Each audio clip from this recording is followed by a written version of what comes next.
오늘 우리에게 주시는 하나님의 말씀은 요한일서 4장 9절에서 10절 말씀입니다. 하나님의 사랑이 우리에게 이렇게 나타난 바 되었으니 하나님이 자기의 독생자를 세상에 보내심은 그로 말미암아 우리를 살리려 하심이라.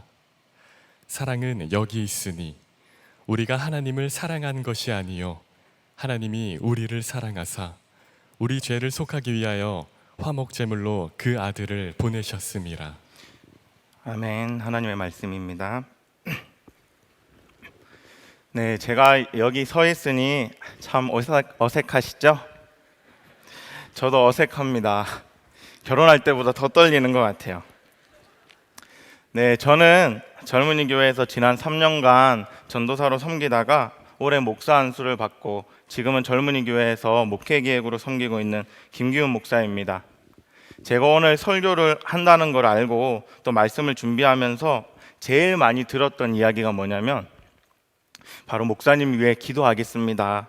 이 이야기를 참 많이 들었습니다.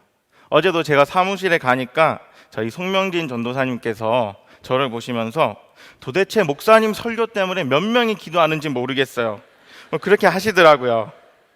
그래서 제가 알았어요. 지금 이 시간을 저만 불안해하고 떠는 게 아니라 참 저같이 떠는 분들이 많이 있구나. 또 함께 떨며 기도해 주셨구나. 그것을 알게 되었습니다. 이렇게도 기도의 부흥이 일어난다는 것이 감사했습니다. 그리고 그 많은 분들의 기도를 힘입어서 제가 오늘 이 자리에 섰습니다. 여러분, 우리는 이미 하나님은 날 사랑하신다. 오늘 찬양 가운데도 또 우리 인사말 가운데도 수없이 고백하고 들었습니다. 그런데 여러분께서는 하나님이 정말 나를 사랑하신다는 사실이 믿어지십니까? 왜 제가 이 질문을 드리냐 하면 하나님이 사랑이라고 하시기에는 지금 우리가 처해 있는 상황과 환경이 도대체 왜 이 모양이고 왜 나는 실패를 경험하며 왜 세상에는 불의한 일이 넘쳐나는지 또 왜 고난이 우리에게 있는지 참 해석이 되지 않기 때문에 그렇습니다. 그리고 그때 우리는 흔들립니다. 하나님이 정말 날 사랑하시나?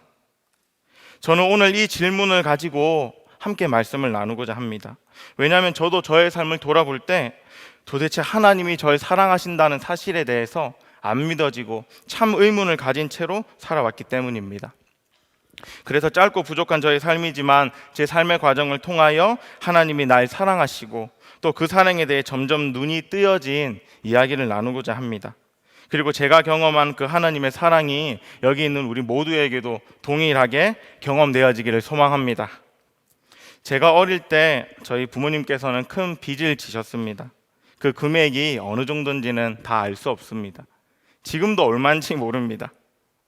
어느 정도 해결되었는지도 모릅니다. 그리고 자라면서 재정 때문에 부모님께서 다투시는 모습에 참 무서워하며 깼던 기억이 아직도 생생합니다. 그런 상황 가운데 제가 어린 시절을 보냈는데 마땅히 거쳐야 할 처소가 없게 되는 상황이 저희 가정에 발생했습니다. 다행히 그때 어머니께서 다른 지역의 한 고아원, 그 보육원에서 식당 일을 하게 되셨고 저희 가족은 그 식당에서 상주하며 삼시세끼 밥을 준비해야 되는 그 식당을 위해 마련된 그 직원을 위해 마련된 그 작은 공간에 염치불구하고 어머니와 아버지 그리고 누나 저 이 4명의 식구가 들어가서 살게 되었습니다. 거긴 정말 집 같지 않은 곳이었습니다. 그 집에 문제가 있었습니다. 어떤 문제냐면 딱 집만 있었습니다. 그리고 집에 화장실이 없었습니다. 집 앞에도 없었어요. 그래서 저의 어릴 적 소원이 뭐냐면 화장실 있는 집에서 사는 것이었습니다. 친구들 집에 놀러 가면 이렇게 딸깍하면 물이 싹 내려가잖아요. 그 모습이 너무 아름답게 보였어요. 그 안에 담긴 건 좀 아름답지 않았지만 그게 내려가는 모습이 참 부러웠습니다. 저도 그렇게 딸깍 한번 내려보면 얼마나 좋을까, 얼마나 행복할까 싶었습니다. 물론 조금 멀리 걸어가면 재래식 화장실이 있었습니다. 그런데 그 화장실은 산속 저수지 옆에 있었는데 그 저수지에 사람이 빠져 죽기도 했고 또 그때 한창 유행했던 이야기가 빨간 휴지 줄까 파란 휴지 줄까 이 내용이 되게 유행해서 도저히 무서워서 갈 수가 없었습니다. 그래서 어떻게 처리했을까요? 네, 자연으로 보냈습니다. 그리고 저희가 자연으로 다 돌아가지 않겠습니까? 그래서 그 시절 저희 집에 놀러 왔던 친구는 단 한 명도 없었습니다. 어떻게 그렇게 집 같지 않은 곳을 친구들에게 보여줄 수 있겠습니까? 그때 고아원에서 같이 가는 교회가 있었는데 저도 가끔 교회에 가긴 했지만 하나님은 날 사랑하신다, 이 사실은 참 멀게 느껴졌습니다. 싹 내려가는 그 화장실 있는 집 애들은 사랑할지 몰라도 난 아니다 생각되었습니다. 또 저는 심각한 열등감에 빠져 있었습니다. 그것은 제 코 때문이었습니다. 제 코가 좀 큽니다. 모르셨나 봐요.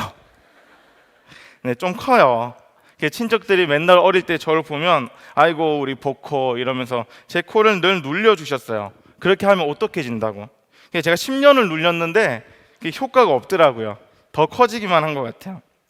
그래서 친구들은 뭐 코봉아, 코미남, 왕코 뭐 그런 등등으로 저를 놀렸습니다. 사춘기 시절에는 이게 얼마나 저에게 큰 열등감으로 다가왔는지 늘 고개를 푹 숙이고 다녔습니다.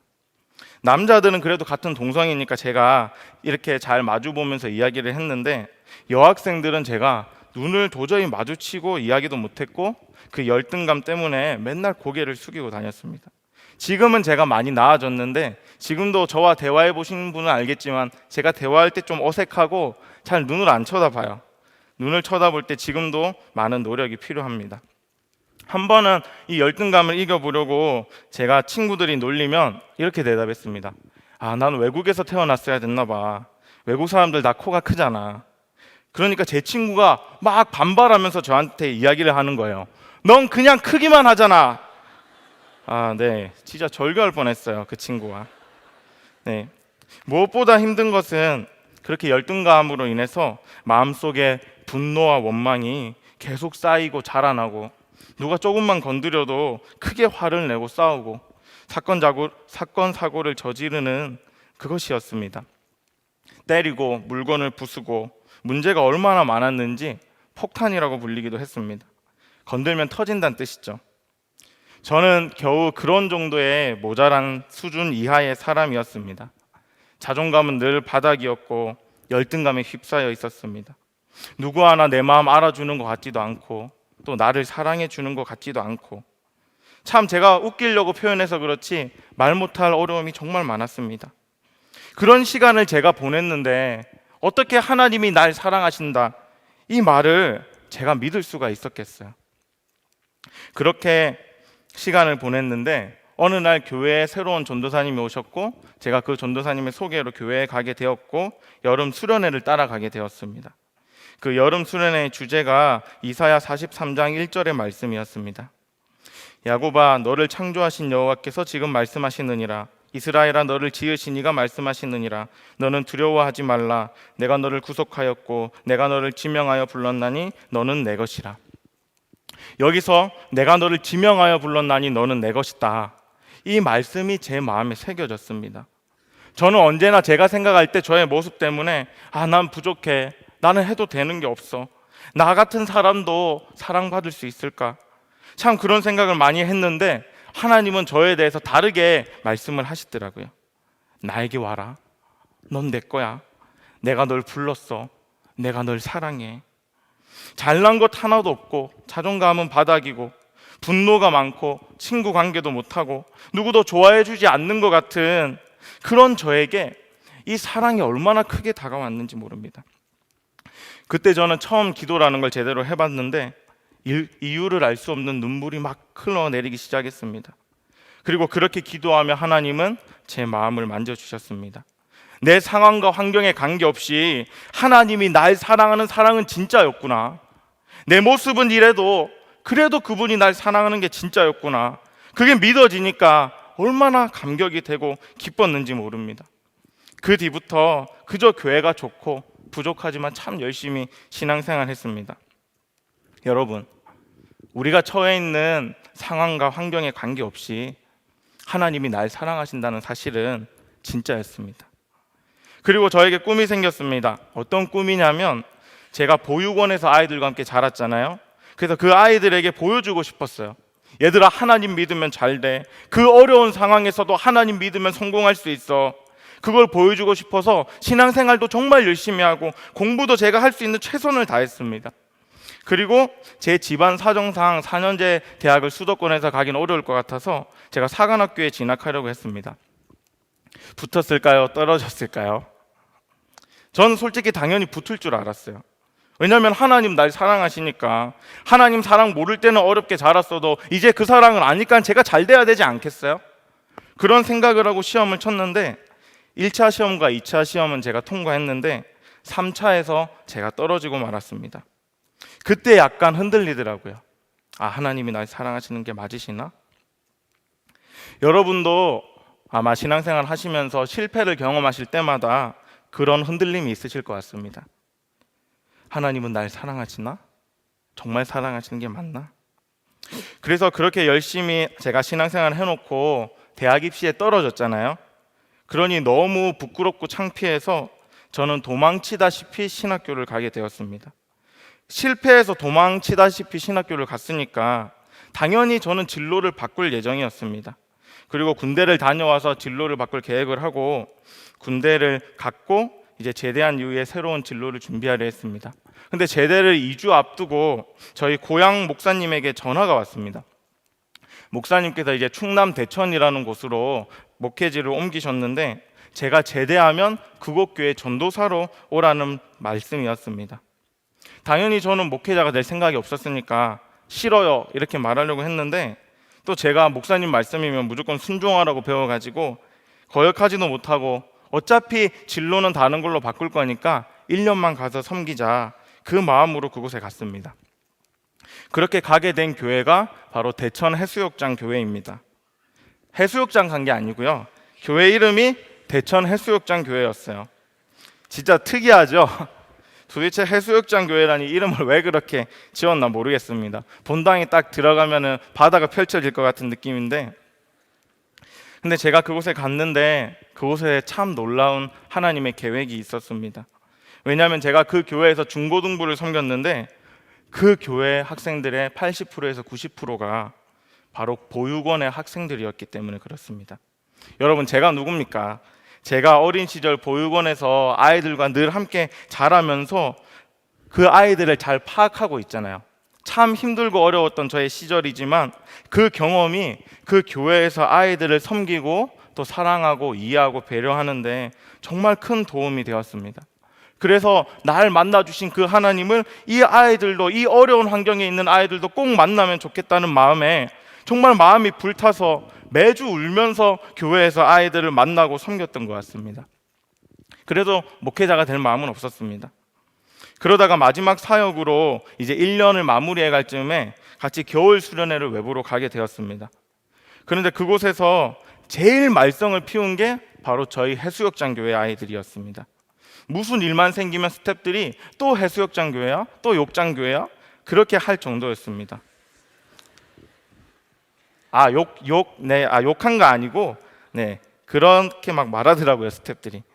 게다가 강사분이 저희 아이들이 방언을 못한다고 얼마나 혼을 냈는지 몰라요.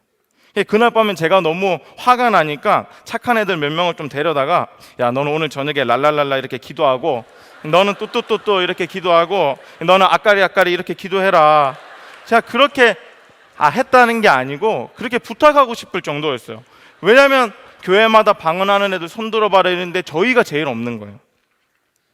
그렇게 어쨌든 겨울 수련회를 마치고 제가 교회로 돌아왔는데 마음이 더 무너졌습니다. 왜냐하면 교회 오자마자 아이들이 싸우는 거예요. 전도사인 제가 있는데도 애들이 막 입에 욕을 막 하면서 싸웠습니다. 형들이 동생들을 때리고, 또 교회 화장실에서 제가 있는데 담배를 피고, 참 수련회까지 다녀왔는데 돌아오자마자 이게 무슨 일인가 참 낙담했습니다.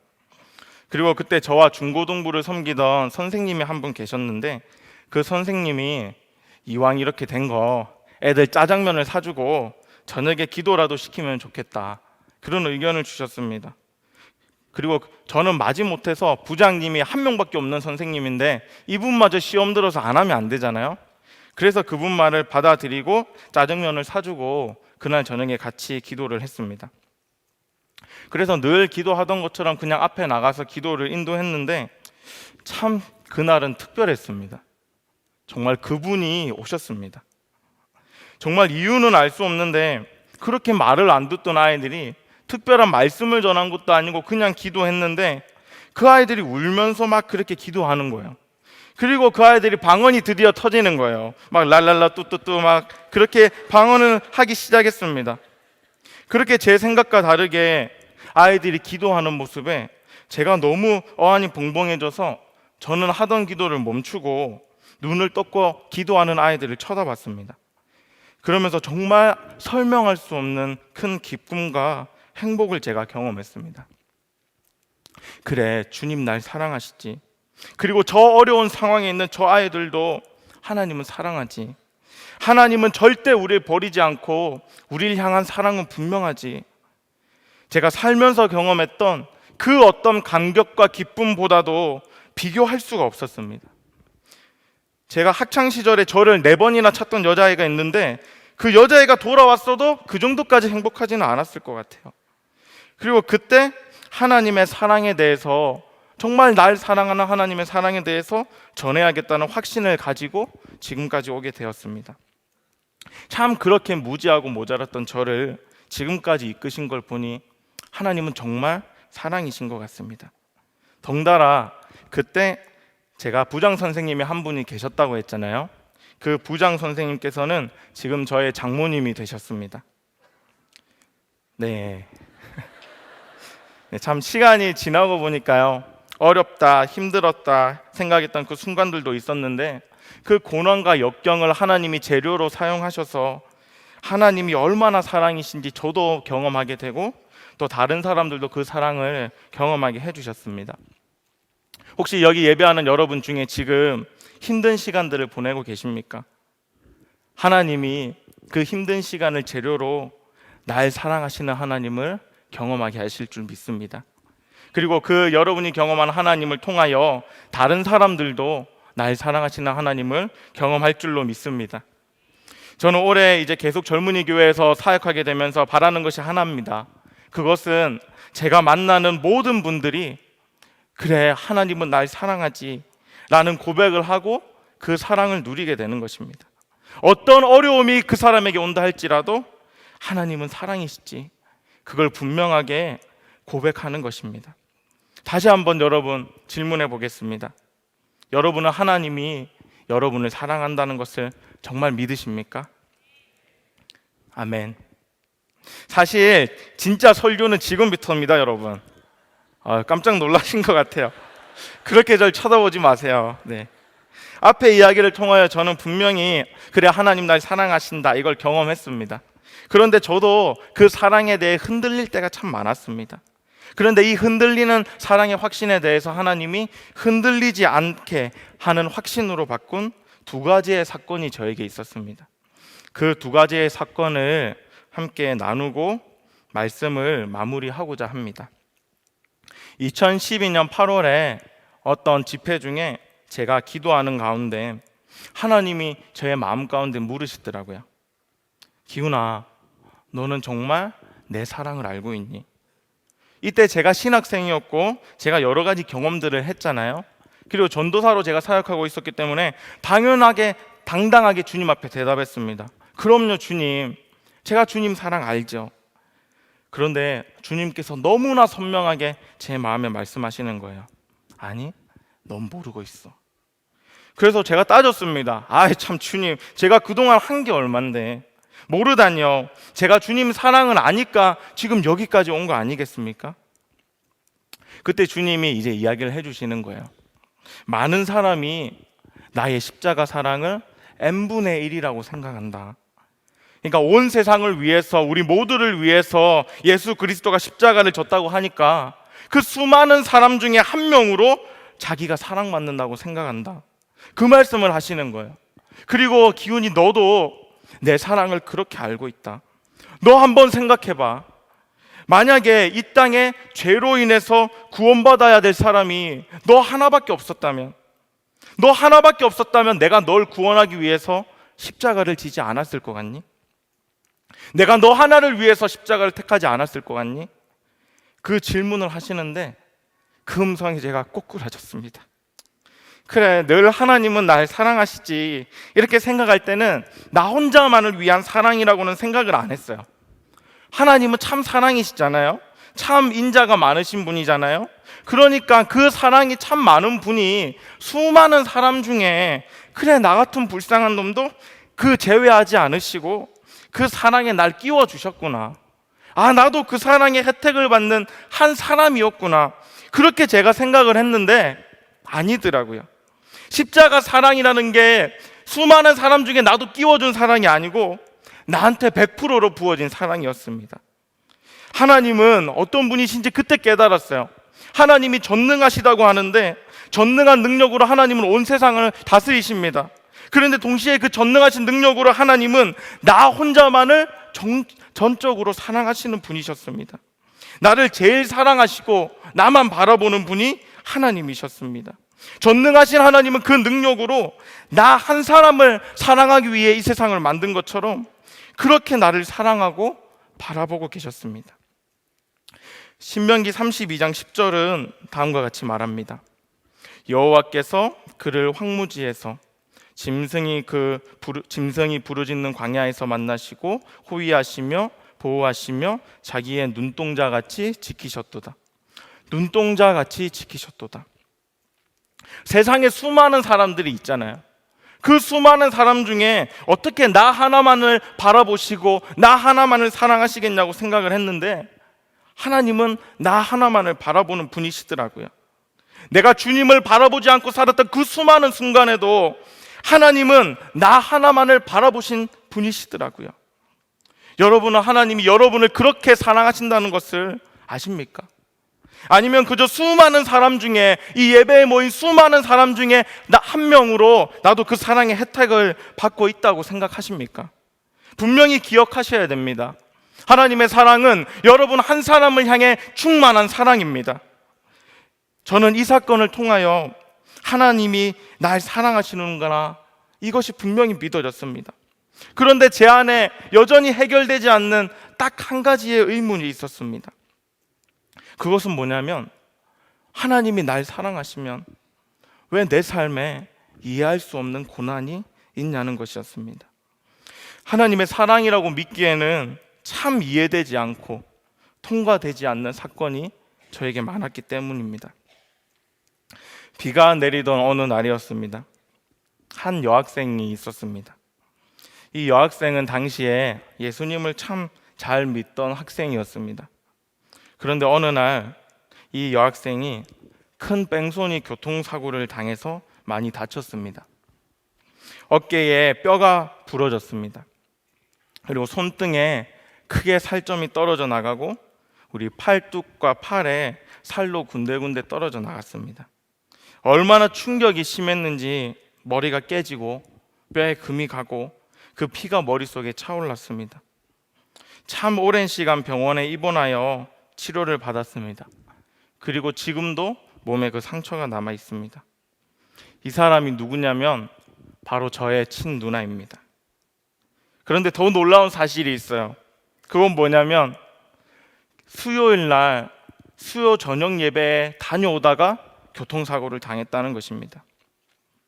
하나님이 있으면 어떻게 우리에게 이런 일이 있을 수 있을까요? 그날 그 뺑소니 차량은 총 3명의 학생을 차로 쳤습니다. 첫 번째 사람은 가벼운 경상을 입었습니다. 두 번째 사람은 중상을 입었고 세 번째 사람은 죽음의 사선에 놓이게 되었습니다. 저는 그날 병원 응급실에서 그 죽음에 다다르는 충격을 받고 정신을 잃고 발버둥 치는 사람을 보았습니다.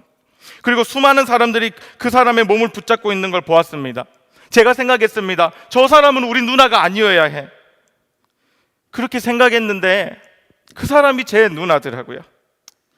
몸이 고통을 견디지 못해서 정신을 잃은 채 소리를 지르고 그렇게 몸부림치는 누나를 의사와 간호사들이 붙잡고 있었습니다.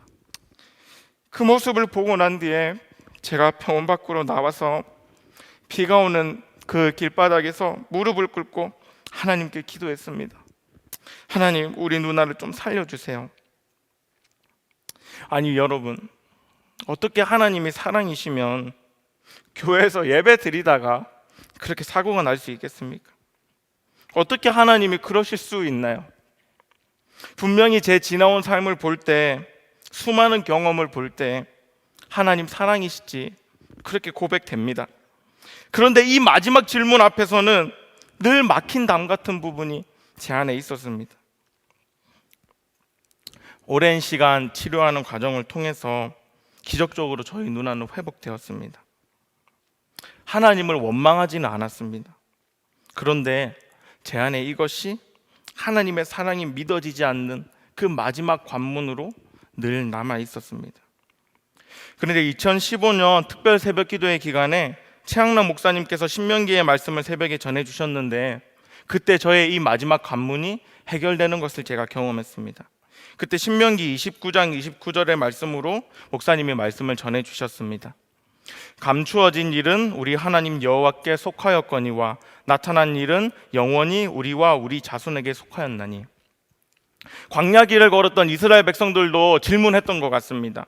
하나님이 살아계시면, 하나님이 날 사랑하시면 도저히 일어날 수 없을 것 같은 이 수많은 문제와 어려움들이 왜 우리 삶에 있는 것입니까? 그리고 그 질문에 대해서 모세는 이렇게 대답을 합니다. 감추어진 일은 우리 하나님 여호와께 속하였거니와. 알 수 없다는 겁니다. 왜 그런 일이 일어나는지 우리는 절대 모른다는 것입니다. 그러나 그 뒤에 모세는 이렇게 말합니다. 29절 하반절에 이렇게 쓰여져 있습니다. 나타난 일은 영원히 우리와 우리 자손에게 속하였나니. 우리에게 이해할 수 없는 감추어진 일이 있습니다. 그러나 밝히 드러난 일도 있습니다. 그리고 우리는 그 밝히 드러난 그 일을 붙잡아야 된다는 것이었습니다. 저는 그때 이 신명기의 말씀을 들으면서 하나님의 사랑에 대하여 내 안에 100% 확신하지 못하게 했던 그 마지막 담이 넘어가는 것을 경험했습니다.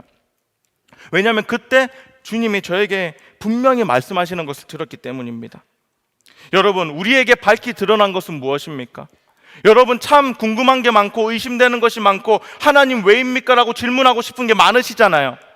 근데 그것에 대해서 우리는 알 수 없습니다. 그렇다면 하나님이 여러분들에게 보여주신 가장 확실한 것은 무엇입니까? 그것이 요한일서 4장 9절에서 10절입니다. 저희가 이 말씀을 함께 읽었으면 좋겠습니다.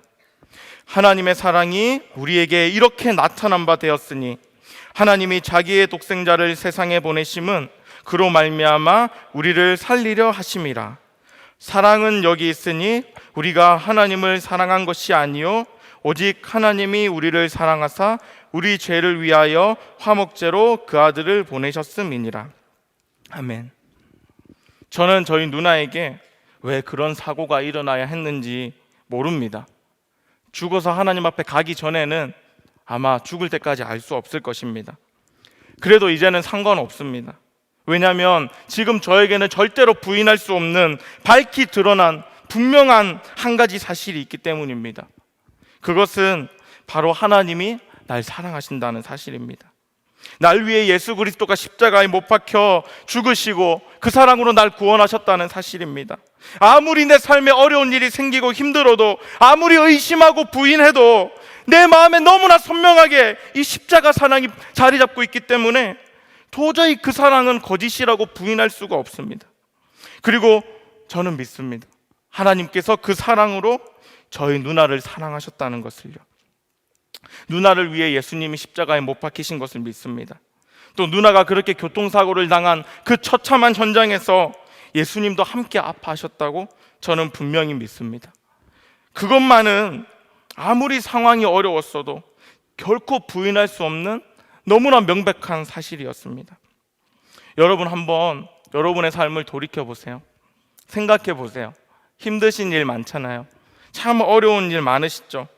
내 모습을 볼 때 하나님 날 사랑하면 도대체 지금 내 환경이 왜 이럴 수 있습니까? 그렇게 의문 드시는 일이 많잖아요.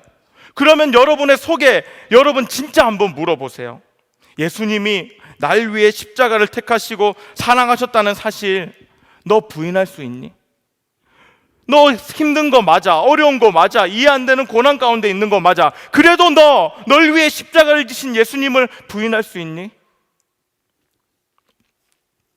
여러분, 우리의 그 어떤 상황보다도 더 밝히 드러난 것이 바로 이 하나님의 사랑입니다. 그 사랑이 우리 모두가 어떤 상황 속에서도 분명하게 날 향한 하나님의 사랑이다, 그렇게 고백하고 믿길 축복합니다. 그 하나님의 사랑이 여러분에게 이미 충만하게 부어지고 있다는 것을 여러분 믿으시기 바랍니다. 이제 말씀을 정리하겠습니다. 왜 설교 제목이 날 사랑하심, 날 사랑하심일까요? 바로 찬송가의 그 뒷가사 때문에 그렇습니다. 우리 조금 이따가 할게요. 우리 한번 날 사랑하심, 날 사랑하심 한번 불러볼까요? 제가 첫음을 잡아볼게요. 시작. 날 사랑하심, 날 사랑하심, 날 사랑하심, 성경에 써 있네. 이 뒤에 있는 성경에 써 있네, 그 뒷가사 때문에 오늘 말씀을 날 사랑하심, 날 사랑하심이라고 했습니다. 여러분, 우리가 이미 여러 번 읽었잖아요. 우리가 믿는 성경에 하나님의 사랑이 밝게 드러나 있습니다. 여러분이 느낄 때 여러분의 감정에, 여러분의 경험에 상관없이 명백하게 지금 이 사랑이 기록되어 있습니다. 그러니까 여기서 나는 아닐 거야, 그 사랑, 날 향한 사랑은 아닐 거야, 아직도 안 믿어지는 분이 있으면 꼭 기억하시기 바랍니다. 하나님은 당신을 정말로 사랑하십니다. 그 사랑을 누리며 사시기 바랍니다. 이 사랑이 깨달아지면 우리 기뻐할 수 있습니다. 그리고 사랑이 깨달아지고 사랑받고 있음이 누려지면 지금 우리가 경험하는 그 어떤 문제도 우리가 이겨낼 수 있습니다. 이 고백이 우리 모두의 고백이 되시길, 그리고 그 사랑을 누리며 사시는 여러분 되시길 정말 간절하게 축복합니다. 제가 설교 준비하는 가운데 참 많이 부른 찬양이 있습니다. 바로 그 사랑 얼마나라는 찬양입니다. 찬양을 부르는데 가사 하나하나를 우리가 꼭 붙잡았으면 좋겠습니다. 가사가 이렇습니다. 다 표현 못해도 나 표현하리라. 어떻게 하나님의 큰 사랑을 다 표현할 수 있을까요? 그런데 표현하고 싶은 마음이었습니다. 내가 어떻게 하나님의 이 사랑을 다 고백할 수 있을까?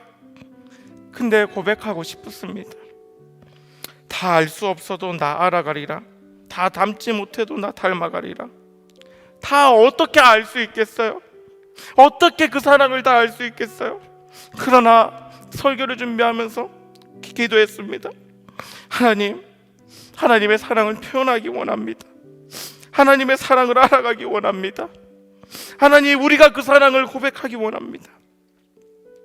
뒤에 가사가 이렇습니다. 그 사랑 얼마나 아름다운지, 그 사랑 얼마나 날 부욕해 하는지, 그 사랑 얼마나 크고 놀라운지, 그 사랑 얼마나 나를 감격하게 하는지. 여러분, 우리가 매일 이 고백을 올려드렸으면 좋겠습니다. 매일 이 감격으로 하나님의 사랑을 누리며 부요함을 누리며 그 감격으로 살아가기를 바랍니다. 우리 함께 다 같이 일어나서 이 찬양을 고백하도록 하겠습니다.